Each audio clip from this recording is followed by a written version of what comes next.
What is going on, guys? Today I'm finally checking out the story of League of Legends Explained. This video has been recommended multiple times. Honestly, I didn't want to do it. I did not feel comfortable reacting to someone else's channel content, as strange as that sounds, but I tried it out with Pantheon. I like how he explains the world that is League of Legends. So I just thought, you know what? Let me let him explain this complete story, if you will, to me. All right, guys, I'm just ready to hop right into it. So let's get to it.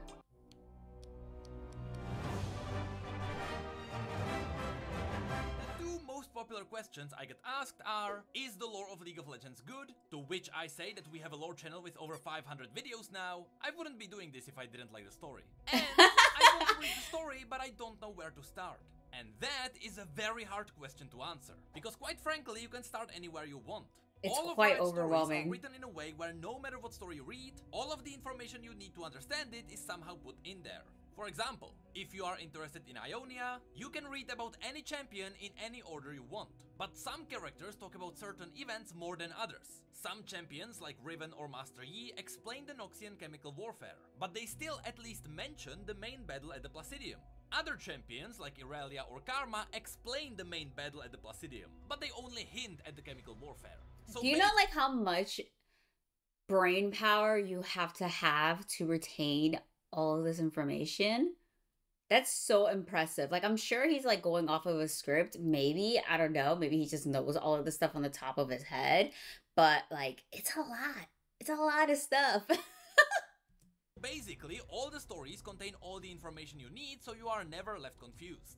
But right, I thought these were like different worlds, but nah, you guys explained it wasn't. After all, League of Legends does have its main storyline. Despite there being more than 145 champions, all with their own unique stories, there is an overarching plotline that serves as the real story above all the others. See, that's what I'm interested in, the overarching story. It wasn't an easy task, but I managed to put together the complete story of the main events that affected the universe of League of Legends. Bravo. The way I did it was simple.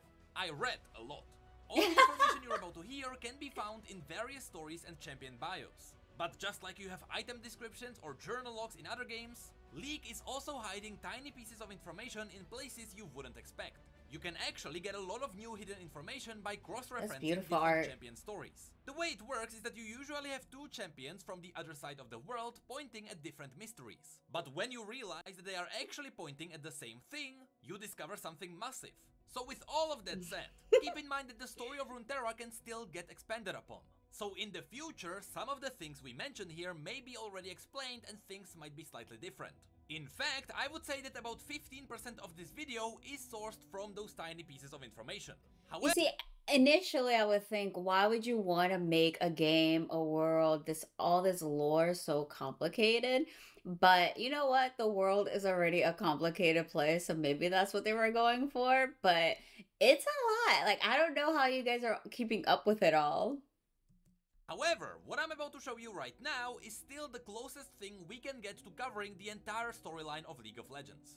But enough about unnecessary explanations. Finally, without further ado, let's get into the main storyline of League of Legends. The main story, let's go! Let's start at the very, very beginning. In the ages before time was even a concept, there was nothing. Or at least that's what the things inside the nothing thought. You see, since the beginning of time, there were always the Watchers. They are these nightmarish shapeless creatures that drifted in the absolute darkness of the universe. The thing is that the universe was so dark and empty, the Watchers themselves didn't even know they existed.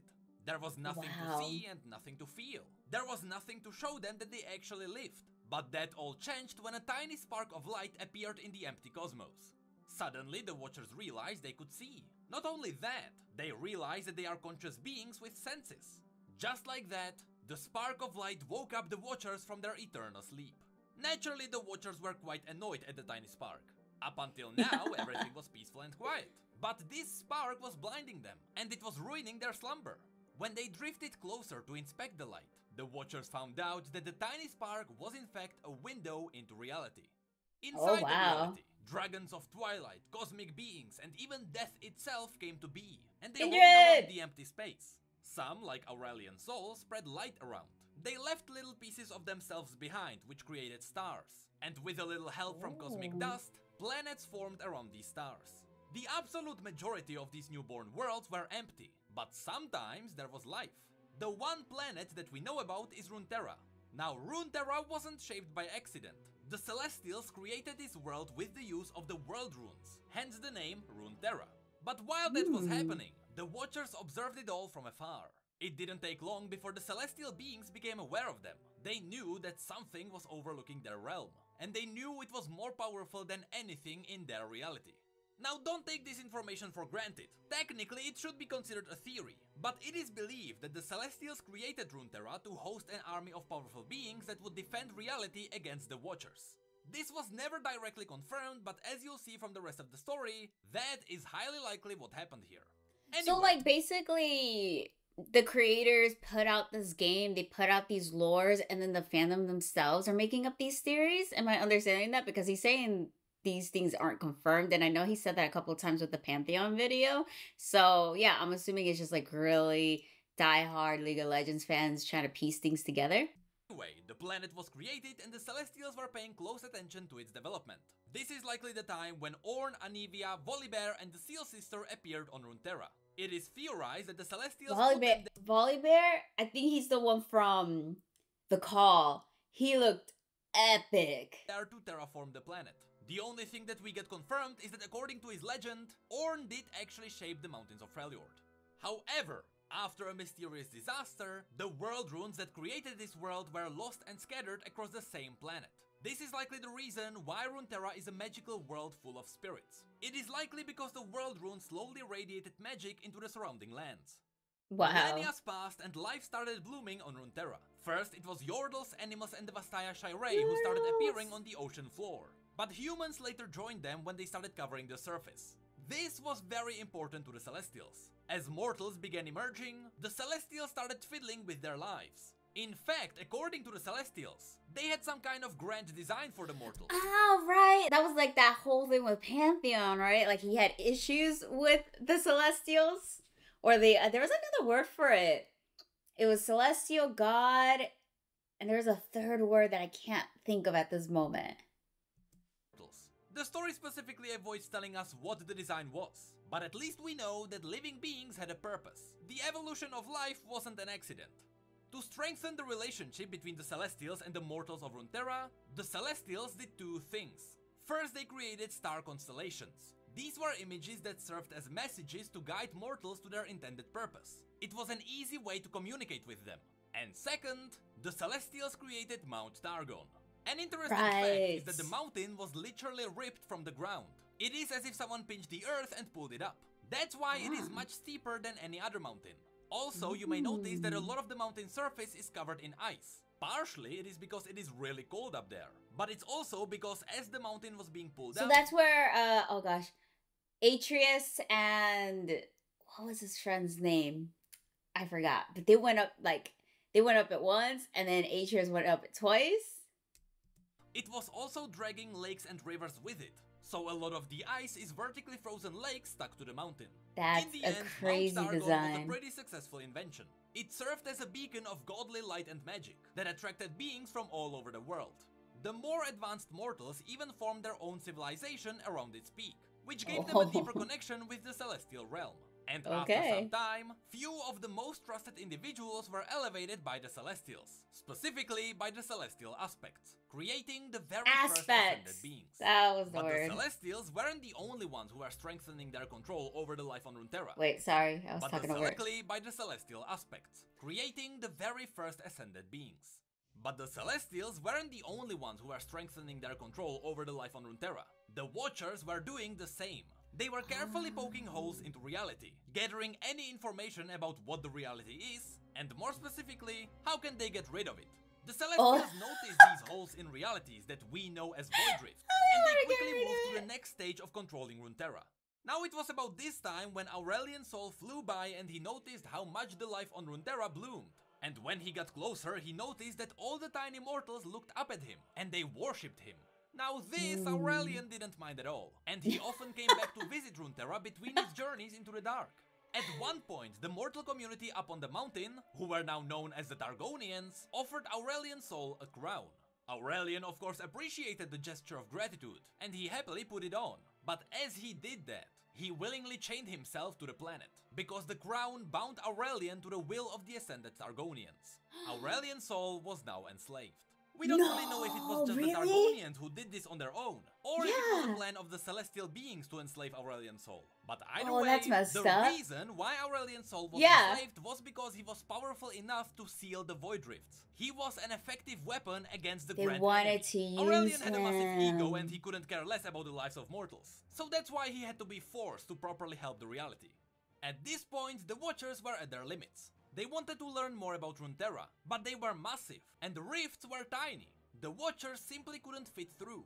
But it didn't take them too long to figure out that all they needed to do was to reach a mortal being and control it. If they corrupted something and sent it out, they could use it as a spy. So the way the Watchers gathered more information more effectively was by sending out horribly morphed beings to devour other beings and gather their information. The reason why information is so important to the Watchers is because they could easily use it as a weapon against Runeterra. The more they learn about how living... They really hate having this glowing orb that they were going through all options to get rid of this thing. Beings are constructed, and what living beings are the strongest, the more powerful voidborn creatures they can create and release through the rifts. But That's the Watchers crazy realize that design. I don't even know what I'm looking at. creating beings is not the only way to win this war. Up in Freljord, they were playing a different game. They managed to slowly corrupt the mind of an individual that almost doomed the entire planet. Of course, we're talking about Lissandra. Lissandra was one of the 3 sisters that ruled Freljord.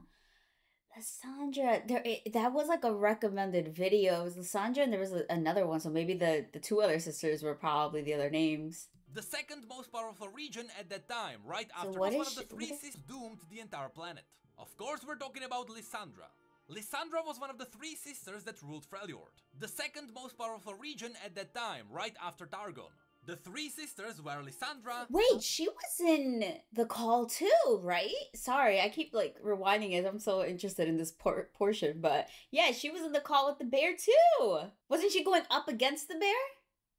Talking about Lissandra. Lissandra was one of the 3 sisters that ruled Freljord. The second most powerful region at that time, right after Targon. The 3 sisters were Lissandra, Sorilda, and Avarosa. And all of them were drawn to celestial magic. Sorilda wanted to command the celestial heavens, but for her arrogance, she lost her voice to the first twilight. Avarosa witnessed the twisting dark overlooking the world, and she was deafened by its complete emptiness. And Lissandra disrespected the wild magic of Runeterra, and as her punishment, she was blinded by Volibear. Together, one blind, one deaf, and one mute, the 3 sisters ruled Freljord. Since she was blind, Lissandra had to rely on her hearing and delving into dreams. This meant that over time her hearing was so good she could hear what others could not. Voices that echoed through the fabric of reality. Unfortunately, what she didn't know is that it was the Watchers who slowly corrupted her. Years passed and Lissandra now fully trusted the Watchers. But she didn't dare tell her sisters about them. In secret, Lissandra even struck a deal with the Watchers. The Watchers would give her people near immortality. This power of immortality is what created the Iceborn, who are basically Freljordians touched by the power of the Void. And in return, all the Watchers wanted was a safe place to rest when they visit their world. To Lissandra, this was an offering she couldn't decline, and so she accepted the terms on her sister's behalf. 4 years later, when the Freljord was ready for the Watchers, without a warning, they started emerging from the abyss, revealing Lissandra's hidden allegiance. Unfortunately, their horrible twisted forms were not what Lissandra expected, and she realized the grave mistake she had made. She invited the end itself to their world. At this point, Lissandra had 2 options. The biggest mess that you could do. Or sacrifice everything she had ever had. And so, using her Iceborn powers, Lissandra managed to freeze everything and everyone who was present, killing Sorilda and Avarosa in the process. This is how a couple of Watchers got frozen in the Howling Abyss, while the rest escaped. After this defeat, the Watchers retreated, but not without new information. Many decades later, that's crazy, she killed her sisters. The war against the Void took another turn. Even though Targon had Aurelian's soul under their control, and they dealt with all the easily accessible rifts, sometimes they had to deal with smaller tears in reality that couldn't be accessed by a massive celestial dragon. That's why the Celestials had to nudge mortals to start a new empire. This time, more to the east. Under the guidance of the Celestials, the new Shuriman Empire began constructing a massive disk in Nerimazeth. Using this disc, they attempted to channel celestial powers into their chosen soldiers, but the experiment failed and the disc was destroyed. Later, they made another attempt at this more to the east.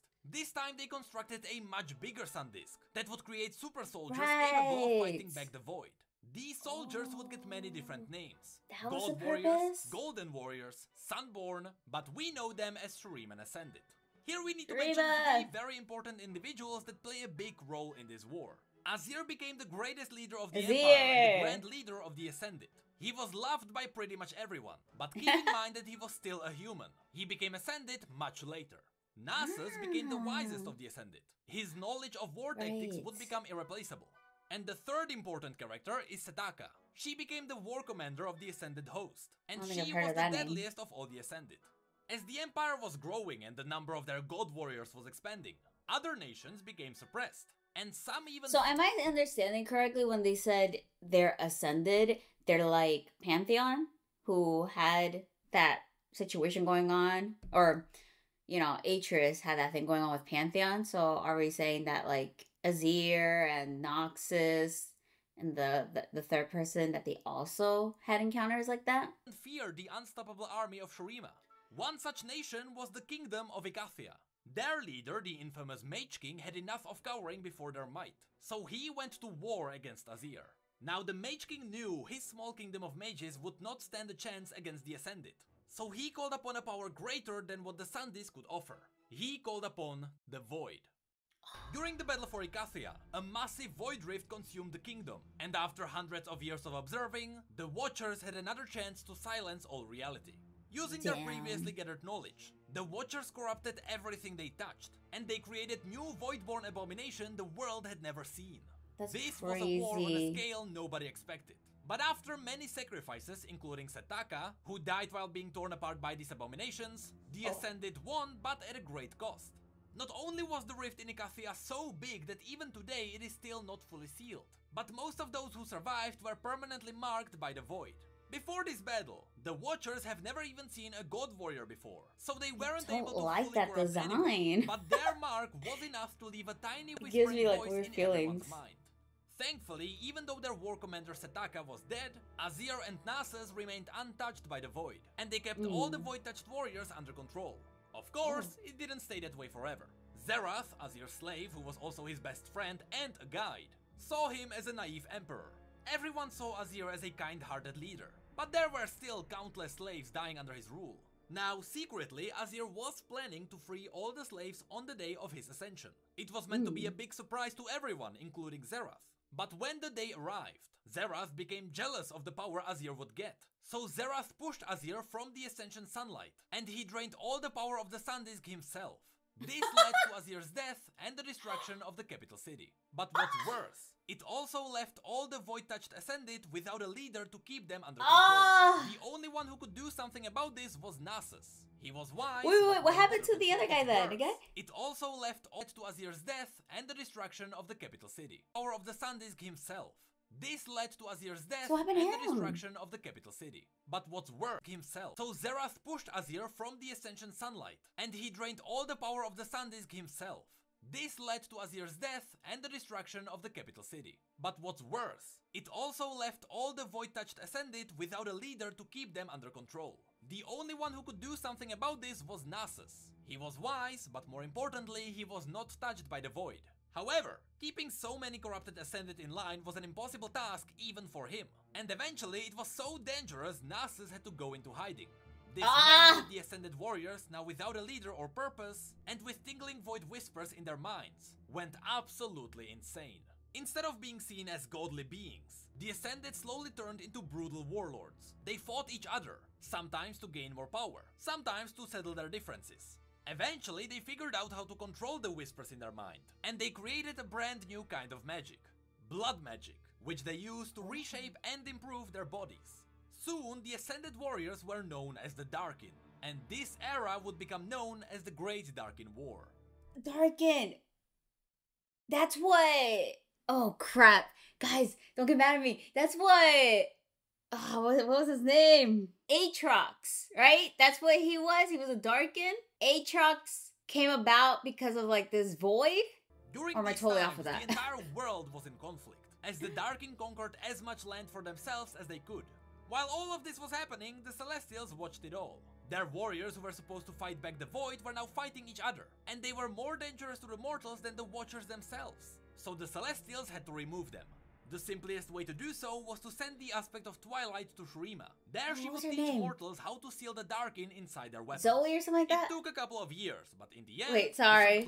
This is so interesting now. Was to send the aspect of because honestly, like, watching this beforehand would have been really cool to be prepared for the videos I watched. But now since I like watch like random videos here and there, now it's finally connecting, and I think it's like the most interesting thing ever. So the Celestials had to remove them. The simplest way to do so was to send the aspect of Twilight to Shurima. There she would teach mortals how to seal the Darkin inside their weapons. It took a couple of years, but in the end, the surviving Shurimans together with the Targonian aspect sealed all the remaining Darkin. And finally, the world saw peace again. Gotcha. I wonder how many Darkin did they seal? And I kind of wonder, right? Now thinking back to Aatrox's voice lines, did he think those things solely because of his experience being enslaved to a weapon or a tool? Or did the thoughts, like those whispers that they were talking about with the Void, come through or come out because that's what the Void wanted to do this whole time? They wanted to get rid of Earth or Runeterra. If we look back at what just happened, this entire Shuriman experiment was a massive loss for the Celestials. They wanted to have an army to fight the Void, but instead they ended up with the biggest Void Rift they have ever seen. So the Celestials needed an entirely new plan.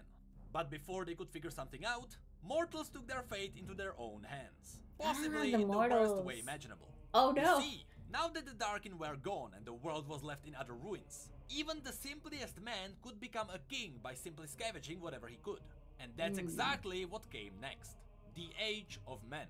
The first to step up was Mordekaiser. He was a brutal warlord king who easily swept across Valoran and conquered the entire continent. Only when the rest of the world united against him was his dark reign ended. Fast forward a couple of years and the world was simply at war again. But this war was unlike any other. Remember when the Celestials lost the world runes at the beginning of the story? Well, mortals began uncovering them.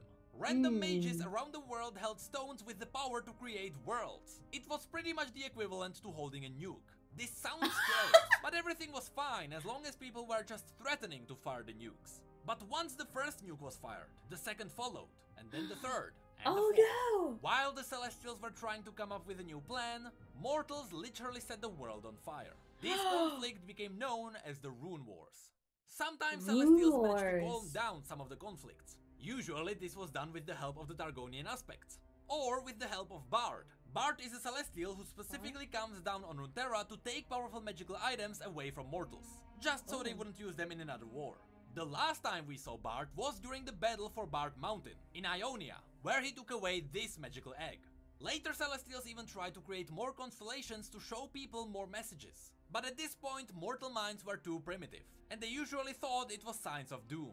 But sometimes even mortals helped. On the Blessed Isles there was a cult of mages dedicated to collecting the world runes. They did it to hide them away from other mortals. But even that didn't help. In the end, during this era, the most powerful nations were wiped out.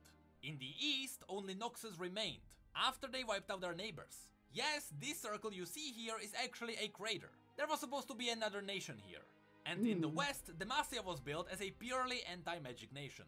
We know that there are a couple of nations between them, for example the Arbormar Kingdom, but we don't know much else. This is where the modern lore of League of Legends begins.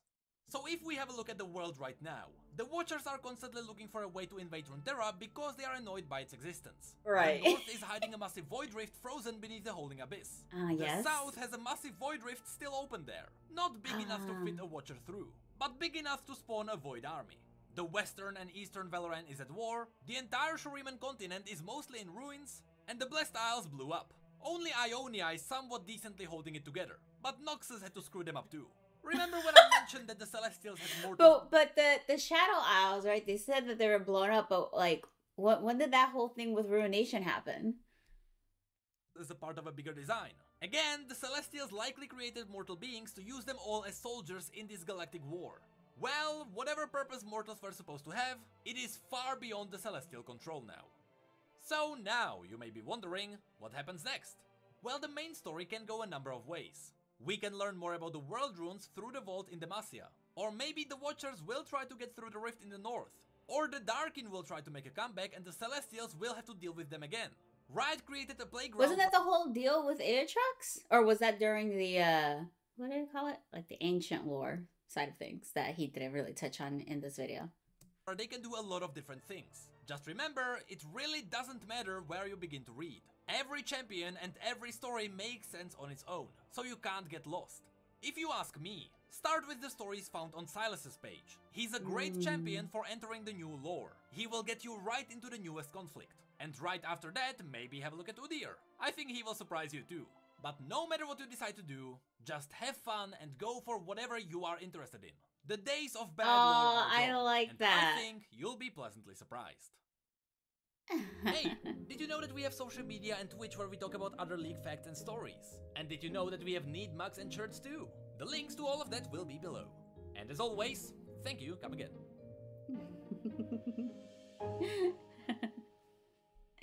That was awesome. I'm so glad I finally checked that out. And once again, it helped that I had already a little bit of knowledge of what I've watched beforehand to kind of follow the story through. Because, gosh, that would have been even more overwhelming watching it right after A Twist of Fate or something.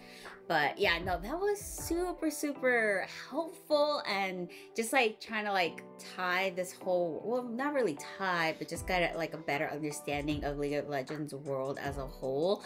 Even though this is just like basic stuff, like there's so much other stuff in these things that, you know, he's expressed and that I've learned, and that's why I like kind of backed off from the voice lines, because it just became too overwhelming. So yeah, no, this was really, really great. I appreciated this very much, and I just really like his approach when it comes to these videos. It's very beginner friendly, at least in my eyes. This video was 5 years ago, and I think there's like another video of him explaining the world, but I think that video has some Arcane spoilers, and I'm in the middle of recording Arcane right now, so I'm not gonna touch that at the moment. Thank you for the recommendation for those earlier League of Legends comments. I appreciate you guys. But alright, I guess that's all I have for you guys today. Thank you so much for watching. Please give this video a thumbs up if you liked it. Comment below. I love hearing from you guys. Subscribe for more content, and I'll see y'all for the next one.